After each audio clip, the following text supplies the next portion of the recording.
Hello once again, we're the History Hikers. I am Dries. And I'm Jente. And we're standing in front of the Château de Poilvache in Belgium. Tell us all about it. Well, yeah, Poilvache, it's quite of a peculiar name. Right now it means hair of a cow.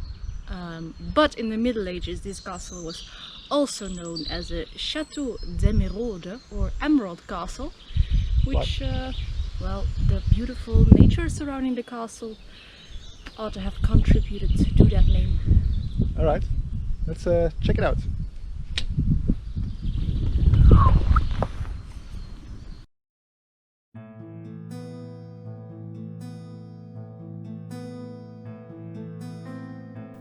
Poilvache is the largest preserved medieval fortification in the Meuse Valley. Overgrown with vegetation, the castle of Poilvache seems to blend in with nature. The ruins overlook the impressive panorama of the Meuse River and the charming village of Hoe near Dinant. The 13th and 15th century remains have long fueled the imagination of poets and writers. The whole area has been recognized as an important heritage site of Wallonia thanks to its geography, history and unique natural environment.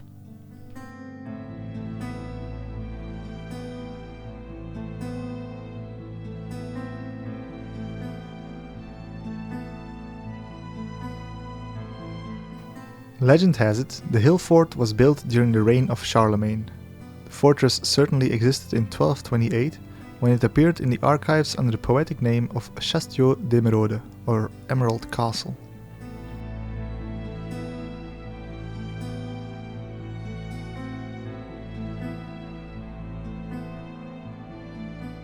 After tackling the moat and drawbridge, attackers would have made their way through a narrow corridor where they would have been harassed from arrow fire from the walls above. There's a ramp that leads directly to a second gate and the castle. A separate path leads to the castle town or city, which is protected by 2 more gates.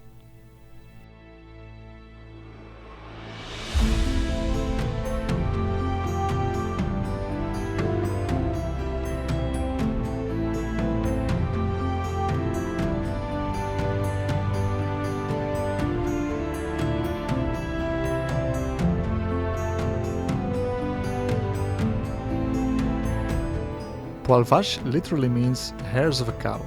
For the origin of this name, multiple hypotheses are retained, the last even crazier than the first. From winds blowing the cow's hairs straight up, to a curse word for cattle thieves, and even a great ploy rivaling the Trojan horse, but then a Dinant cow.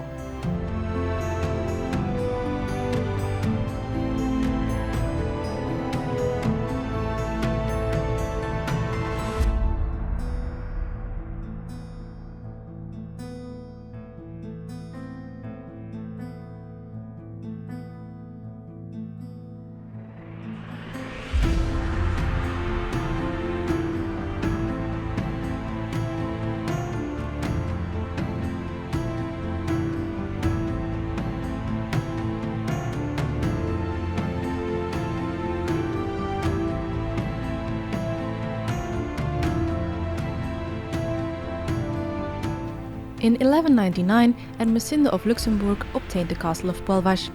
Ermesinde donated the castle to her daughter Isabella of Bar.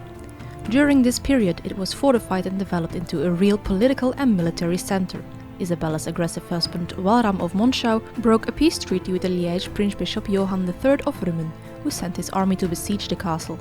The Liège troops suffered a humiliating defeat in 1238 and were forced to retreat after their Prince-Bishop fell ill and died in Dinant.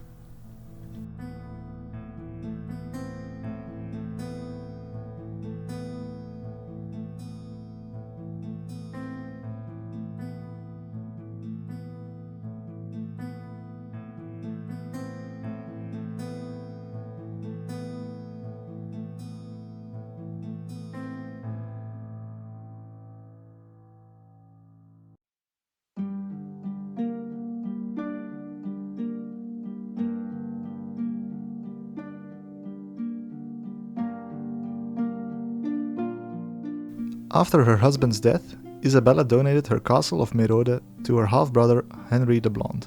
But it was not until the reign of grandson Henry VII that Poilvache began to flourish and became the largest castle in the Meuse Valley. This sovereign discovered the exceptional importance of the fortress.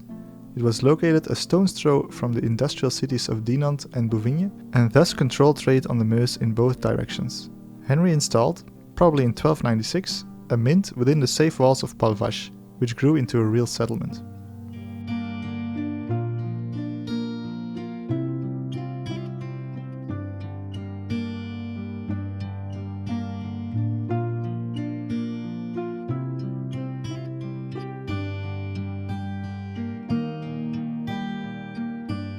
Dries, being the man of 2 meters height, still needs a step.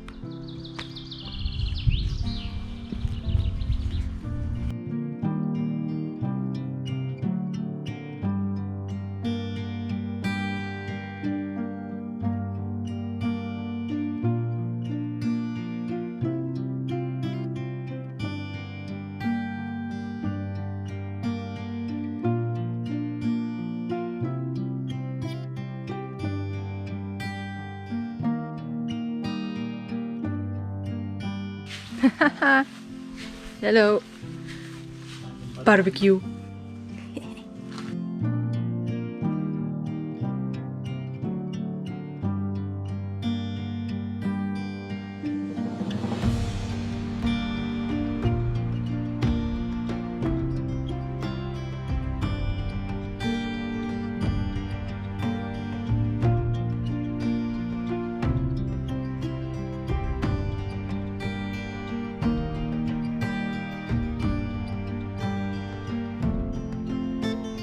As we make our way over to the castle town, we immediately stumble upon the most impressive preserved civilian building.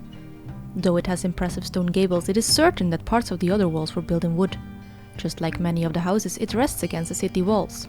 A house could not be a hindrance for soldiers making their way across the battlements, which is why doors were added on the top floor to allow soldiers to pass through.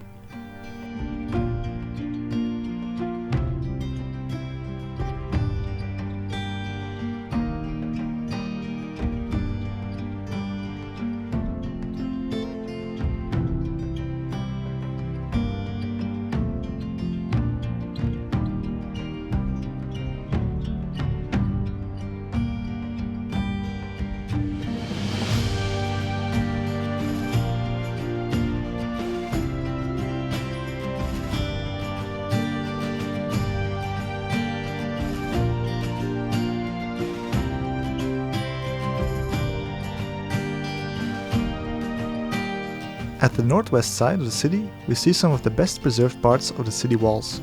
Though up to 9 meters high, the walls were only 1.5 meters thick. At these cliff sides, it was impossible for attackers to set up siege weapons, so a thicker wall wasn't necessary. To allow for soldiers to make their way around the walls, wooden floors would have been used. The corbels used to carry these are still visible.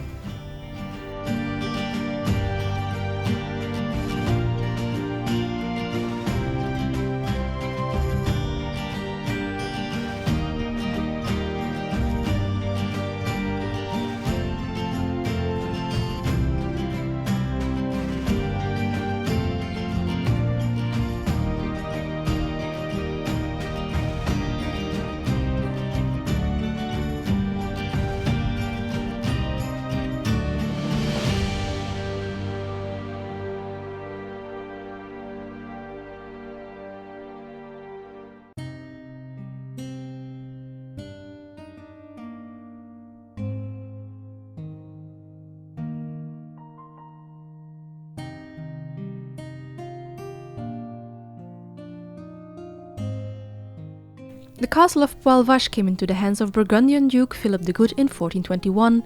Fearing that the traditional disputes between Liège and Namur would again lead to a war, Philip the Good had large-scale defences built. This was apparently in vain, because in the summer of 1430 Prince Bishop Johann VIII of Heinsberg came to besiege Poilvache with a large army of 30,000 men, reinforced with troops from Dinant and Huy. Despite heroic resistance, the fortress could not withstand the heavy Liège artillery.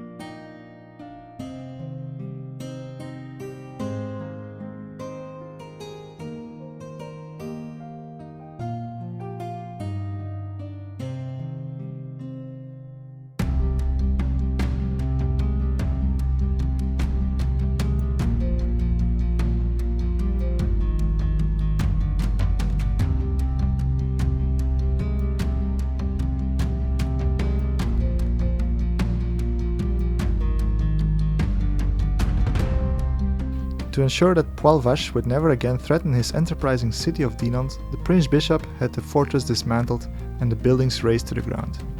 Finally, in 1554, the invading French troops of King Henry II destroyed what remains of the once mighty Poilvache, just like they did at Crèvecoeur, last week's video.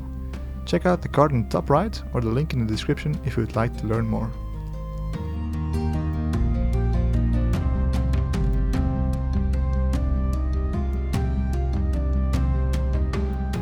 The Tour de Guéronsart is a former dependency of the castle of Poilvache. It is located on a nearby hill to the south of the main fortress.